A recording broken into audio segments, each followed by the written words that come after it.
क्या आपकी ये रिस्पॉन्सिबिलिटी है, जो भी आपसे पिता ने बात करी है वो आपको दूसरों को बताना है जाके?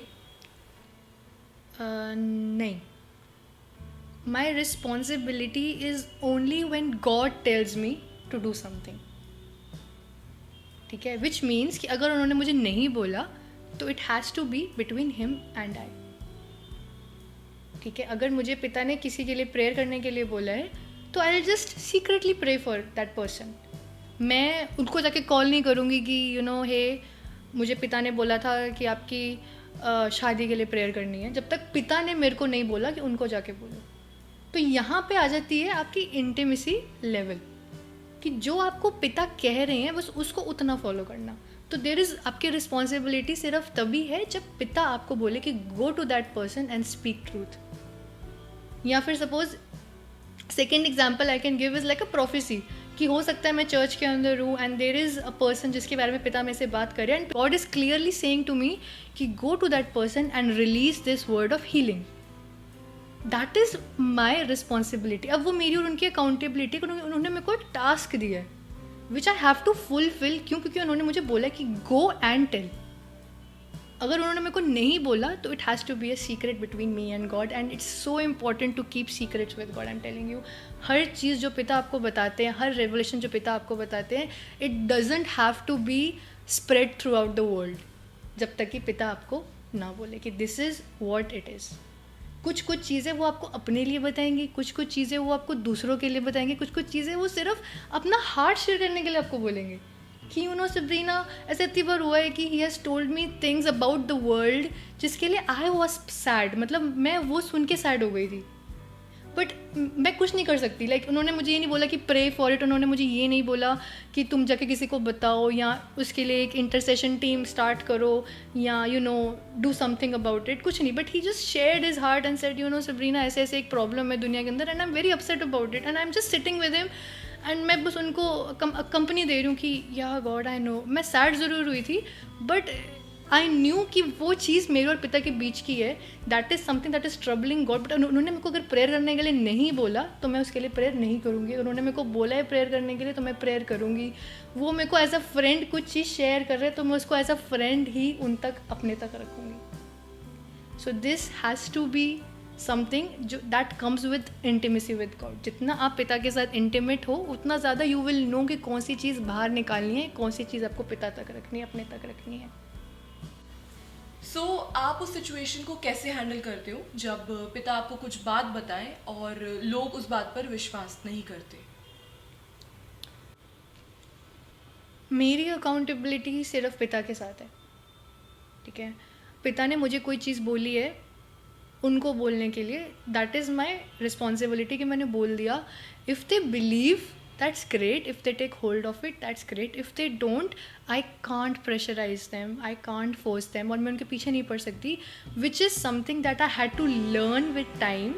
क्योंकि कभी कभी ऐसा होता है कि a person is stuck in a situation and God is telling you something कि आप उनको एक सजेशन दो या उनको एक बात बताओ, but at the same time they don't want to. क्योंकि it could be their personal reason कि दे डोंट ट्रस्ट यू कि जो आपने बोला है वो पिता की साइड से बोला है या जो भी हो सकता है.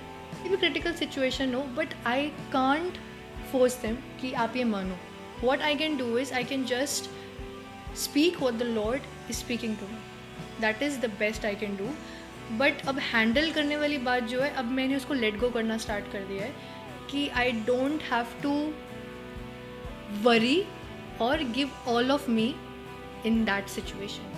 Just obey the Lord and just let it go. उसके बाद जो वो करे, जो उनकी मर्जी है, that is something that God will handle on his own. क्या होगा जब गॉड आपसे बात कर रहे हैं और आप उनकी बात नहीं सुन रहे? सी देर इज़ ऑलवेज डिफरेंस कि आप उनकी बात नहीं समझ पा रहे हो या आप उनकी इंटेंशनली उनकी बात नहीं सुन रहे हो. तो दोनों के अंदर डिफरेंस आ जाता है. अगर आप उनकी बात नहीं समझ पा रहे हो तो जैसे कि मैंने कहा, आस्क हिम अगेन, कन्फर्मेशंस मांगो उनसे, रीअश्योरेंसेस मांगो, tell him to talk to you through different ways. तो that is something that has to happen अगर आप श्योर नहीं हो किसी चीज़ को लेके. लेकिन अगर आपको पता है कि ही has given you a commandment और आप उनकी बात नहीं मान रहे हो, first of all it's a duty कि अगर पिता ने आपको कुछ बोला है करने को या आपको कुछ इंस्ट्रक्शंस दिए हैं करने को, तो इट्स अ ड्यूटी कि हमें उसको फुलफ़िल करनी है, because it's a responsibility, it's a relational thing. It's similar to जैसे कि आपके पेरेंट्स हैं, आपके मॉम डैड आपको बोलेंगे सब्ज़ी ले आ, सब्ज़ी बनानी है, तो इट्स सिमिलर टू दैट कि आपको वो करना है क्योंकि आपको पता है कि फैमिली नीड्स इट। तो it's similar to that with God कि अगर उन्होंने कुछ बोला है तो आपका फर्स्ट इंप्रेशन ये होना चाहिए कि I have to obey. And इसका reference 14:21 says if you love me obey my commandments, which is एक तरीके से आप उनसे प्यार करते हो तो make sure you are following what he says. तो if he has given you a task, make sure you complete it, but also at the same time I know there is grace, ठीक है, वो आपको punish नहीं कर देंगे, but it depends solely on your journey. अगर कुछ बहुत ही इंपॉर्टेंट काम है जो पिता ने आपको करने के लिए बोला है एंड आप उसको ओबे नहीं कर रहे हो, फॉर एग्जाम्पल सपोज पिता ने आपको किसी के लिए कुछ बोलने के लिए बोला है कि इस बंदे को जाओ एंड जस्ट टेल हिम कि मैं उसको एक फाइनेंशियल ब्लेसिंग देने वाला हूँ, और आप डर रहे हो कि क्या, आप उस टाइम पे क्वेश्चन कर रहे हो कि क्या ये पिता की साइड से है, क्या मुझे बोलना चाहिए, क्या मुझे वेट करना चाहिए, आपको नर्वसनेस हो रही है ना, आपने नहीं किया, तो एनीवे ऐसा नहीं है कि पिता आपको पनिश कर देंगे। अगर वो चीज़ उस इंसान तक पहुंचानी है तो God will any how do that. हो सकता है वो उस टाइम पे किसी और को बोल दे कि go and tell this to person, क्योंकि if it is for that person God will make it happen. God will give you some time to understand his heart and do as he says. Bible में लिखा है कि God loves us, it सिर्फ ये मतलब नहीं है कि वो हमसे प्यार करते हैं, he also deals with us, है ना, हर तरीके से। उनको पता है हमारी वीकनेस क्या है। बहुत नर्वस होती थी हर चीज़ में, मेरे को स्टेज फियर बहुत रहता था। एंड अगर मुझे पिता सपोज पहले शुरू में कुछ बोलते भी थे कि इसको जाके ये इंस्ट्रक्शंस दो, तो it was very hard for me, क्योंकि मुझे लगता था कि वो बंदा मेरे बारे में क्या सोचेगा, लाइक मेरा इम्पैक्ट अच्छा रहेगा नहीं रहेगा, व्हाट इफ़ मैंने कुछ गलत कर दिया, व्हाट इफ़ आई स्क्रू।